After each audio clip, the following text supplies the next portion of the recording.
Hello and welcome to today's episode of Business Spotlight, where we are joined by Robert Nash of Four Roads. Robert, how are you? Very well, thank you. Excellent. Yourself? I'm good.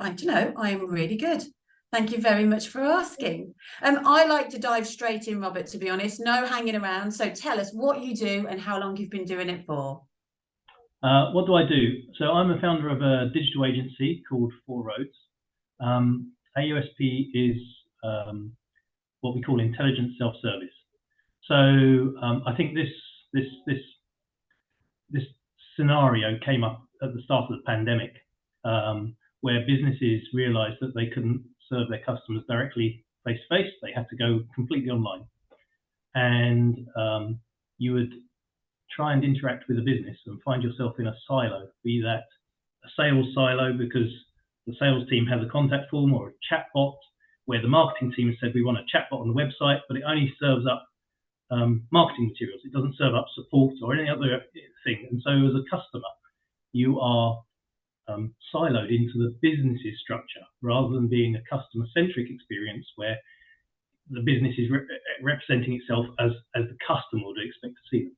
I'm familiar. Yeah, I've been in that situation myself. Amazing. How long have you been doing it for? This is an interesting, complex story. There's the abridged version. I started the business in 2007. It was slightly different shape back then. We specialised in just communities. So community at the time in 2007. I'm sure you're too young to remember 2007. The Facebook was just starting, and Mark was just on his journey of making billions. And along that way, a lot of startups started going, oh, we want a bit of that, and started building communities. So we started with communities and building those out for various businesses, large businesses. Over the years, we've evolved. We went from a US business in 2007 to a UK business in 2012. There's a story behind the Four Roads, but we had to hit the reset switch, and effectively we should be called One Road now, I guess. But we moved on. We rebuilt the company around this image of intelligent self-service, introduced other facets more akin to a traditional digital agency, but concentrated on being very much customer focused. Oh no, that's good. I was actually going to ask about Four Roads, but I kind of get the I get the meaning now. Well, actually, no. Let's take it out of my head and hear it from your words. So, why Four Roads? And you intimated to it should be One Road now, but yeah, a little bit more about Four Roads or One Road. Well, so back in the day in 2007, when we formed the company, it was actually for developers. I'm a software developer by trade. You're going to ask me what my position is. I'm founder, but really and truly, I'm a software developer. I like being a software developer at heart. And so there was these four software developers, and we saw an opportunity with communities to build on a platform that we still work with, that's built by a company called Verint. Right. And so we built these extensions, and initially we built them for free and just served them on the marketplace independently. After a while, we realized that there was an opportunity to build a company around this, and when we did, we were then absolutely inundated with requests to build Facebook too, or various other social networks. So we've built social nets. The first social network we built was a company in New Zealand called Alive World that was all about change management, so stopping smoking, stopping drinking, and things like that. It's a very spiritual type site. And it just snowballed from there into a business that built communities. As businesses change and evolve, we learned a lot about each other and a lot about the weaknesses of only having a developer. You know, if you've got four developers running a company, you're missing sales, you're missing marketing, you're missing a raft of other really quite useful features. Yeah. And I guess over time, the business evolved and people left, and I was left holding the baby. Right, and now have you got sales? Now have you got marketing? And now have you built that team around you? Absolutely. So in 2012, when we brought it into the UK, we brought on an amazing friend and colleague who's actually now left, James Brown, who helped me build up a business rather than just being a group of software engineers doing a job. We turned it into a team of sales, marketing, finance.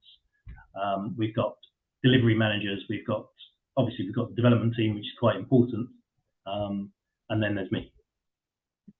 It's a nice team around you.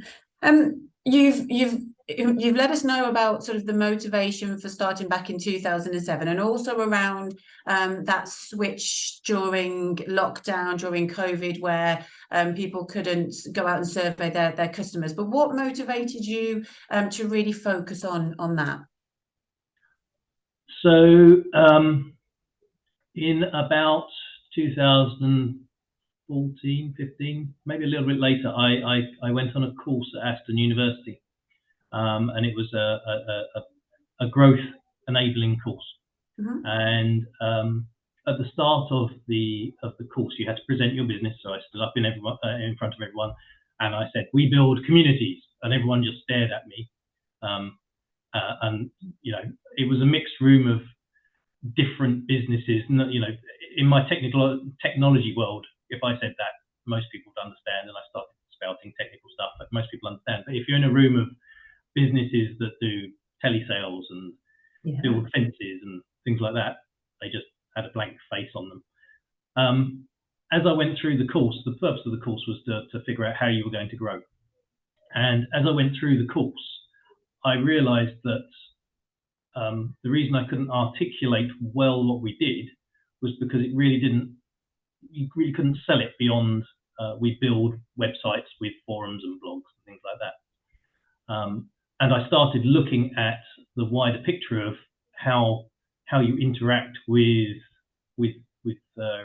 digital experience, digital first experience, and came to the conclusion that we needed a USP that people understood, and also expanded our offering beyond communities. So by taking communities, which can be used for self-service, because I don't know if you've got we don't have skyboxes anymore. If you've got a glass TV and it breaks, the first thing you do is you go onto the forums and go, the LED's flashing 3 times red, what do I do? And usually someone on the forums will answer that question.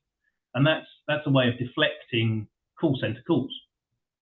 So communities are a form of self-service, but we introduced knowledge bases, chatbots. We've done projects with augmented reality.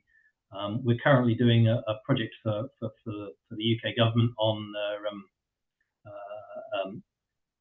heat pump installations, and we're trying to push as much as possible that the process is self-service rather than it involving engineers coming to the house or surveyors coming to the house. We're trying to push for consumers being able to do most of the legwork, saving the money and saving businesses time. So yeah, that's at the end of the course I presented this vision of where we're going to go, and I think maybe 10% of the room then understood what I did. Yeah, it's an improvement. It's an improvement. From being left with the baby and deciding to raise the baby, and certainly investing your time in that course at Aston, has it been everything you hoped it would be? Has it been everything I hoped it would be?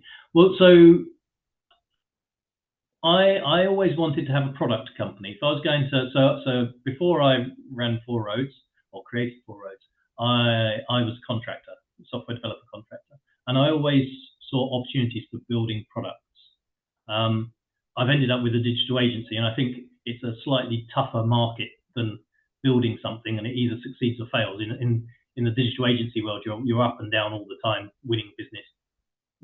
You go from having too much work, not enough work, and it's just a seesaw ride all the way along. So is this the vision that I started out with? Probably not, but I do enjoy it. So yeah. An added bonus. An added bonus there. What makes you, so you're sort of within that augmented sort of AI industry, what makes you stand out particularly? You mentioned your USP and really working on that. What makes you stand out in the industry, please, Robert?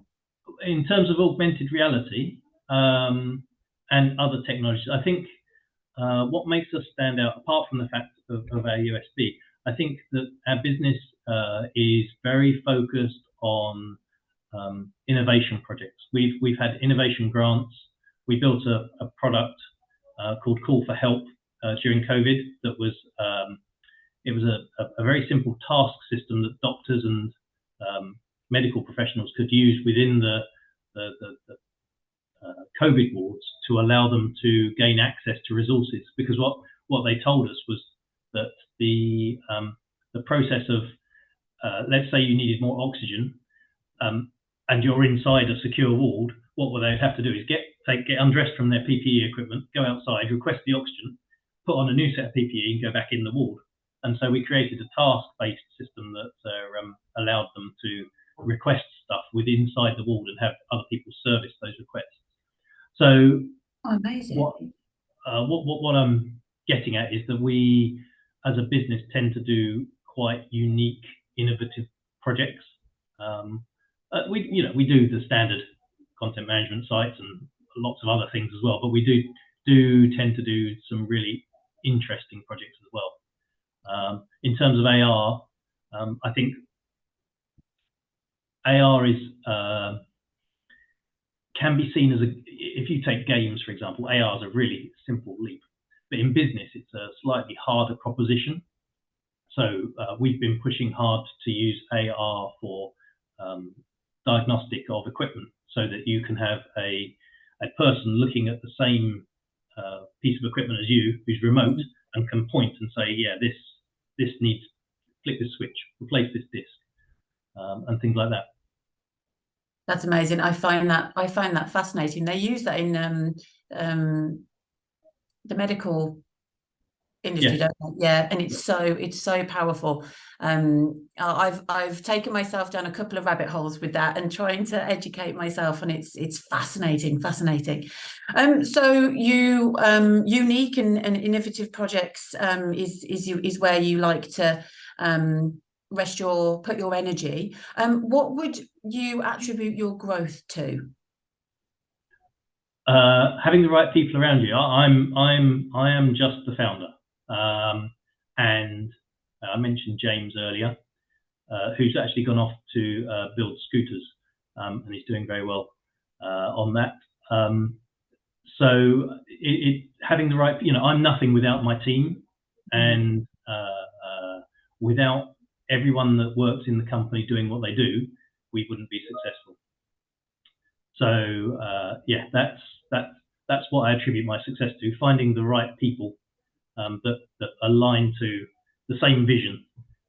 We don't have to all agree on the exact direction, but as long as we're aligned and all going the same way, I think that's the main way to achieve success. How do you do that? How do you do that? That's the magic sauce, isn't it? It is. I don't know. Honestly, I don't know. I guess I must set up an environment where people succeed. But I don't have I'm not a business coach. I don't have a magic formula that I can say, oh yeah, it's simple. Just follow these 3 rules that I follow and you'll be successful. I think that there's lots of factors that influence how a business operates. I think we have a very family-oriented kind of inclusive. I'm quite relaxed as a leader. Maybe that's one of the things that helps the business. Everyone has a life. You shouldn't come to work. If you come to work and you're just doing work, you're not really enjoying it, then you're not going to get the best out of it. And I think people come to work and actually enjoy working here, I hope. It sounds it. It's interesting you said sort of these 3 points. I think creating an environment for people to succeed will always be unique to your business because of your vision and your values. So I hear that your vision is really clear and everybody understands that direction, and you have your values that everybody has a life, and so therefore your environment for your unique business works, and so like attracts like, right? So you're attracting the right people. Hope so. Yeah. I think so. I think the people that we have here are some of the best developers, and other facets of the business are really, really good at their jobs, and they enjoy doing it. We have developers that live and breathe software or even hardware. I remember doing to give you a good example, we were doing a proposal for a mobile app for a car, and this was a fairly prestigious car, so it was quite expensive. And the RFP said that they'd like to see things like tire pressures and whether the windows are open.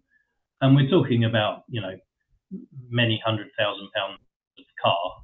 And quite honestly, if I was presented with an app like that, I would be pretty disappointed.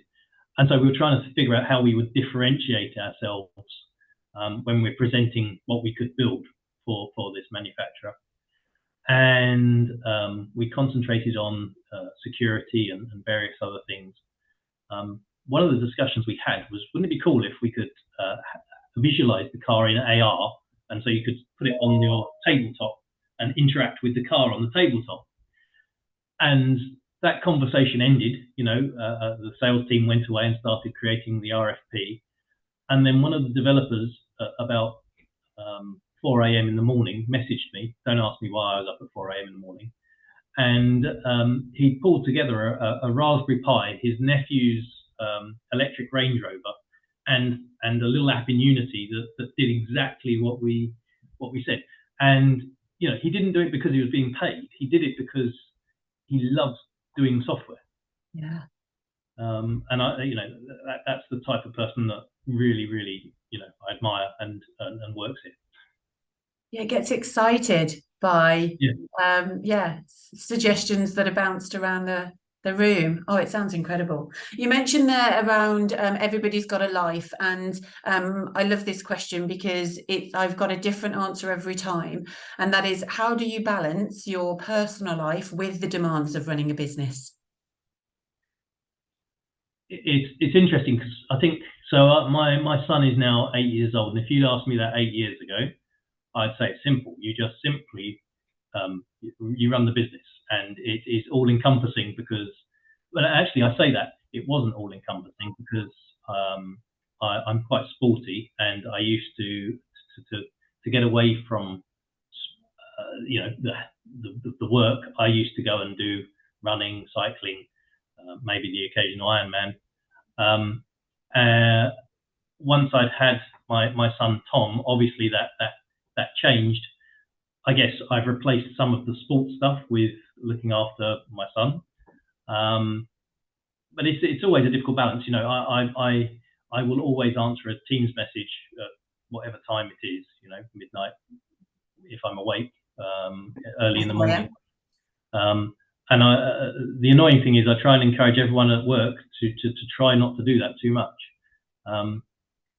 At the same time, we are an international business, so we have customers in the US, we have customers in Saudi Arabia, and so time zone wise, we inevitably end up having conversations with customers outside of normal work hours. But then that comes back to the flexibility of, hey Rob, I've got to go to the doctor's, during the day. Fine, I don't care, because I know that when the customer asks a question, you'll be there. So tell me a little bit more about your, so you balance by looking after Tom. Yeah. There's junior wolf runs, by the way. So if Tom ever thought that we like little mini Ironman, so if you're ever thinking that you wanted to kind of get Tom involved with your sports, there is always that. So understanding that the team will always be there, so having personal time is good. How do you make sure you've got time for yourself as well as Tom, as well as the business? I guess I still make time for myself by doing sport, going running, and things like that, or cycling or lifting or whatever. So Yeah, I guess it's complicated. I'm not. I don't split things into to very definitive areas. I kind of just mix everything together and muddle through. Yeah, it's common. It's common for business owners to use their sort of intuition. Entrepreneurs kind of get drawn into, well, if innovation's at the top of your list, and the whole team gets excited, then I can imagine that when the business pulls, the business pulls. You've got time for running, you've got time for family. So no, it works. What would you say has been your biggest learning, Robert, over the time? The biggest learning, I guess, is to never stop learning, because every day is a school day. I'm not a professional CEO. I'm not a managing director. I'm not a professional founder. I'm all right at being a software developer, but again, you still learn every single day. And so I think I learned this in sport as well. I used to really struggle with swimming, and the reason I didn't improve was because I didn't listen to the coach. And so if you listen, you learn. And I think that's probably the biggest lesson that I've learned over life, is that if you listen to people, you learn a lot more than if you form opinions and you just go ahead with things. How do you hone that skill? How do you hone your listening skills when you've got so much going on and it's so noisy and it's so busy? How do you hone that skill? I think you just have to, occasionally, and this is why I like running in particular, because you don't have to think too much when you're running, so you can think about all sorts of things. So reflecting on problems, what you've learned, things that have happened, is always a good way to sort of retrospectively reset yourself and adjust how you approach things. If I look at myself 10 years ago and some of the things that I would say then, I don't regret them, but I think to myself, what on earth were you saying? And if I look at my 30s, I don't want to even go into my 20s and younger than that. But if you look at previous phases of your life, I guess it's called getting old. Difficult. We get wiser when we get older, though. Yeah. No? Yeah. It's from that experience that we now know what not to do. Yeah. And I think that, if you want to improve yourself as you get older, what you have to do is look at yourself carefully and look at how you respond and do things, how you learn lessons and improve it. Yeah, taking that time. No, I love it. I love to end with this question. Where do you see yourself in 5 years, please, Robert? And do you have any words of advice for other business owners who are looking to grow? I see myself sitting on a beach earning 20%. Oh, I like the sound of that. Excellent. I think 5 years ago, if you'd asked me, I would say I would have been looking to exit this business. It's never a straight and easy path to get where you want to go. There's always challenges, and I would hope that we've gone from, in 5 years, from £300,000 worth of turnover to 1.5, 1.5, maybe 1.7 this year. So we have grown, but just not to the level that I expected to grow to. So in 5 years, I'd hope that I have maybe got to the point where this company is turning over 5 million. And I would like to have done some other things as well. So there's lots of interesting things out to do in the world. It's finding the time and money to do them. There are. I was going to say, what are those interesting things? Are they written down? Are they obvious? Because if the last 5 years has come about quicker, you didn't say that, but I feel like it was kind of, if you'd have asked me 5 years ago, I thought I'd have been in a different place, which makes me feel that you're like, that 5 years has gone. Yes. Yeah, definitely. Yeah, it's time flies. I blame children. Children make time go quicker. I blame children as well. Yes, I've now got a 14-year-old next week, and how can, yeah, it's not, it catches up. It's brilliant though, isn't it? Yeah. It's brilliant. But being conscious around that is really important, isn't it? Yeah, I've never written anything down. Perhaps I should write down a list of, you know, what I would like to achieve. I've got on my desktop, you know, the exit strategy of Four Roads, but actually perhaps I should write down some of the other things I'd like to achieve at some point. Oh, a bucket list is brilliant, because what happens is, as soon as you write down what it is that you want, the universe has this really strange, and I don't mean this in like a spooky way. Your phone listens to you. So if you say you want to go and ski in Japan, then all of a sudden in your Facebook feed, it will come up Okay, skiing it'll in pop up. Japan. And before you know it, you've you've booked it. So yeah, a bucket list is phenomenal. Just for kind of opening your eyes to certain things. So my gift to you. I'll add that to my to-do list. I'll definitely add that. Yeah, definitely. Oh no, I love it. And any words of advice for other business owners, knowing what you know now, that are looking to grow? Any words of advice, please, Robert? Words of advice. It's very difficult because everyone has a very different experience. I think finding the right people to get around you. I think, you know, Richard Branson, a long time ago in his book, you know, said he employed the right people and copied businesses models and improved them. And so, you know, it's finding the right people, having the right attitude, and soldiering on. I think also, you know, I got quite a lot of help in recent years. As the business grew, I took on 2 non-execs, and they've helped quite a lot because they've got a raft of experience.